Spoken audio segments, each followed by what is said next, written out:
Bapak Ibu wali peserta didik SMP Santo Markus 1. Tidak terasa sudah 1 semester kita menjalani proses pembelajaran secara blended learning. Seperti biasa, di akhir semester kita akan mengadakan PAS. Di akhir semester ganjil ini, kami akan memberikan penjelasan mengenai teknis pelaksanaan PAS semester ganjil. Mohon untuk Bapak Ibu dan wali peserta didik mencermati dan memperhatikan. Berikut adalah penjelasan menyangkut teknis pelaksanaan PAS semester ganjil. Mohon untuk Bapak Ibu dan wali peserta didik memperhatikan penjelasan berikut. Baik, saya akan menjelaskan teknik PAS semester ganjil. Seperti PTS kemarin, kita tetap menggunakan web e-ujian. Lalu mata pelajaran pada PAS semester 1 ini tidak dilaksanakan secara kolaboratif seperti PTS kemarin ya. Jadi PAS ini hanya per mata pelajaran, kecuali untuk mata pelajaran biologi dan fisika itu digabung menjadi IPA. PAS sendiri dibagi menjadi 2 bagian, yaitu PAS praktik dan PAS teori. Kalau PAS praktik itu untuk mapel seperti SBUD, PJOK, TIK, dan prakarya. Namun untuk prakarya pelaksanaannya itu di rumah masing-masing ya.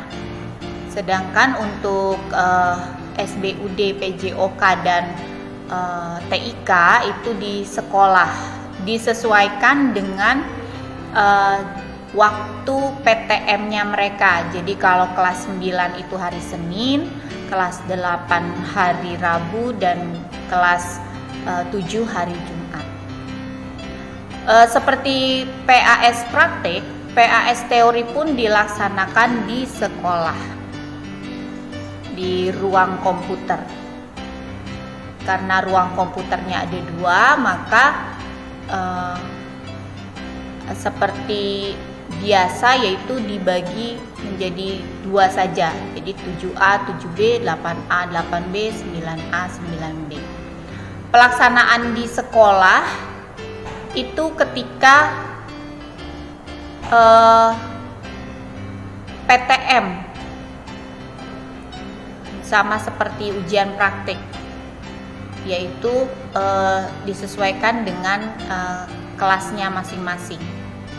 Sisanya dilaksanakan di rumah. Untuk jenis soal itu ada pilihan ganda, jumlahnya 5, pilihan ganda kompleks jumlahnya 5, menjodohkan 5, isian 5, uraian 3. Sehingga semua total jumlah soal 23. Untuk teknis pelaksanaan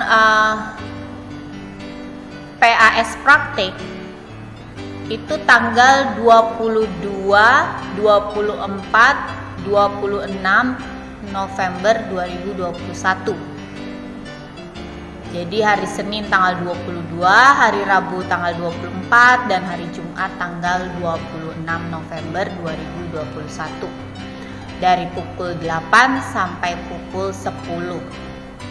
Kami usahakan semoga bisa selesai tepat waktu pukul 10. Dan untuk ujian praktik ini diharapkan semua peserta didik hadir di sekolah. Jadi tidak dilaksanakan di rumah masing-masing, tetapi peserta didik langsung ujian praktik di sekolah, kecuali prakarya. Lalu untuk jadwal PAS praktik sebagai berikut.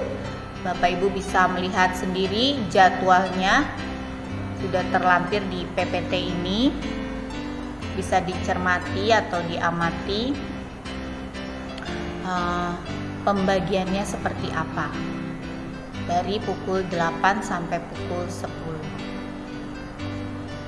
Kelas masih tetap sama sesuai dengan kelas ketika putra-putri Bapak Ibu PTN. Lalu untuk teknis pas teori, PAS teori, mata pelajarannya itu adalah matematika, bahasa Inggris, PKN, agama, IPS, bahasa Indonesia, IPA, itu gabungan dari fisika dan biologi.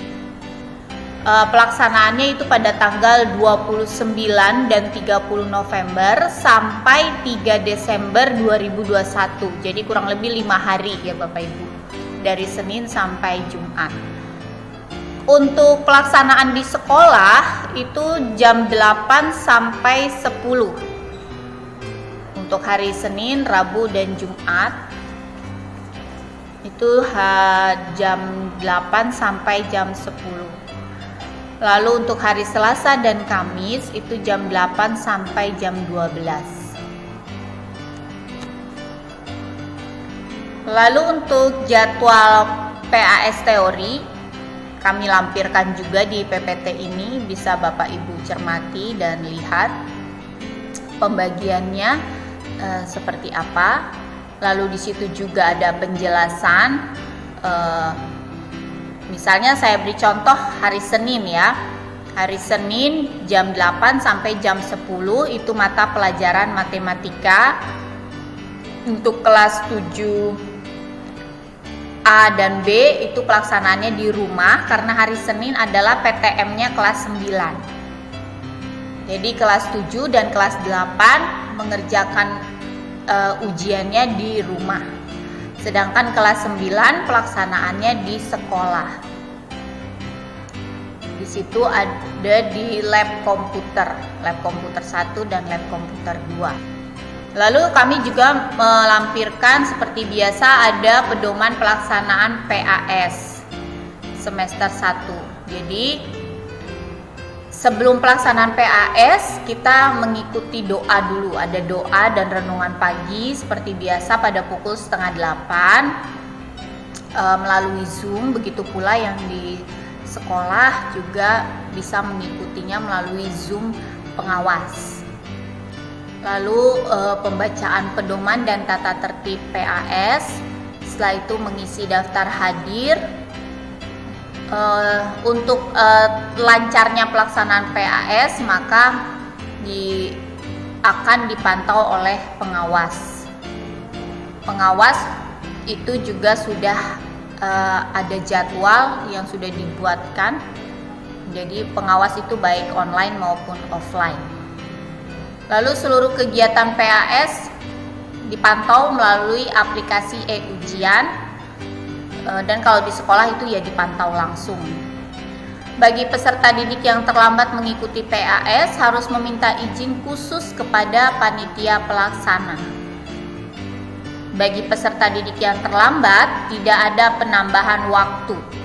Jadi kalau sudah diizinkan maka mengikutinya mulai dari jam kedatangannya. Jadi tidak ada penambahan waktu. Jadi selesainya tetap bersama-sama dengan temannya yang sudah terlebih dahulu mengerjakan. Lalu kartu peserta ujian dan link ujian akan didistribusikan oleh wali kelas. Jadi nanti wali kelas akan memberikan kepada peserta didik di kelasnya masing-masing. Untuk PAS daring dimulai pukul 8 sampai pukul 12, sedangkan PAS luring dimulai pukul 8 sampai pukul 10. Jadi ada jadwal PAS terlampir. Harapkan untuk peserta PAS itu menyiapkan HP atau laptopnya sudah full baterai, sudah disiapkan dan koneksi internet bagus sehingga dapat berlangsung dengan lancar. Lalu pastikan juga HP dan laptop sudah memberikan akses atau izin untuk e-ujian. Kecuali kalau pelaksanaannya di sekolah. Kalau pelaksanaannya di sekolah kita menggunakan komputer yang ada di sekolah. Jadi tidak perlu membawa HP atau laptop untuk pengerjaan di sekolah, karena di sekolah sudah disediakan komputer. Setelah itu peserta PAS luring menyiapkan alat tulis, masker cadangan, hand sanitizer, tisu, dan botol minum sesuai dengan prokes ya Bapak Ibu. Peserta PAS luring tidak diperkenankan untuk meminjam atau menggunakan alat tulis peserta didik lain. Mohon ini harap diperhatikan dengan sungguh-sungguh supaya dipersiapkan sebelum besok paginya. Jadi malamnya itu sudah dipersiapkan. Jadi tidak ada yang beralasan tidak bawa atau ketinggalan sehingga harus pinjam. Setelah selesai mengerjakan, peserta PAS daring dimohon untuk memeriksa kembali hasil pengerjaan sebelum mensubmit jawaban. Setelah selesai mengerjakan soal, segera melaporkan ke pengawas. Pengawas sesuai dengan jadwal, kecuali kalau pengawas tersebut sakit atau berhalangan. Jika selama PAS daring dan luring berlangsung terjadi kendala koneksi internet atau masalah teknis lainnya, peserta PAS wajib segera menghubungi pengawas atau guru mata pelajaran sesuai yang diujikan pada saat PAS tersebut. Di sini kami memohon kerjasama orang tua dalam memantau dan mendampingi peserta didik selama PAS berlangsung sehingga dapat berjalan dengan lancar dan peserta didik kita melaksanakannya dengan jujur. Untuk peserta didik yang sakit dan terlambat mengikuti ujian 15-30 menit, maka wajib mengikuti ujian susulan sesuai jadwal. Jadi kalau keterlambatannya itu sudah sudah lebih dari 15 menit, itu diharapkan untuk ikut ujian susulan saja sesuai jadwal. Lalu untuk tata tertib pelaksanaan PAS, yang pertama, peserta didik sudah memiliki kartu ujian dan sudah siap dengan web ujian di perangkat masing-masing. Dan peserta didik sudah pasti harus atau wajib memakai seragam sekolah sesuai jadwal. Setelah mengisi daftar hadir, peserta didik dapat mengikuti PAS. Peserta didik mengerjakan soal sesuai waktu yang telah dijadwalkan. Dan mohon diperhatikan, selama PAS berlangsung dilarang menanyakan jawaban soal kepada siapapun, terutama ketika PAS-nya ini dilaksanakan secara online ya, di rumah. Lalu dilarang bekerja sama dengan orang lain, dilarang digantikan oleh orang lain, dilarang membuka buku atau sumber lain atau alat bantu lain untuk menjawab soal. Dan dilarang membuka jendela laptop atau HP karena sistem e-ujian akan memantau pergerakan peserta didik melalui kamera perangkat dan akan menghentikan peserta didik untuk sementara waktu. Jadi baru bisa dikerjakan lagi ntar kalau pemberhentian waktunya itu selesai, baru bisa ngerjain lagi. Lalu untuk pengerjaan soal PAS itu hanya dapat dilakukan 1 kali, tidak ada pengulangan. Demikian penjelasan dari saya. Terima kasih atas perhatiannya. Tuhan Yesus memberkati.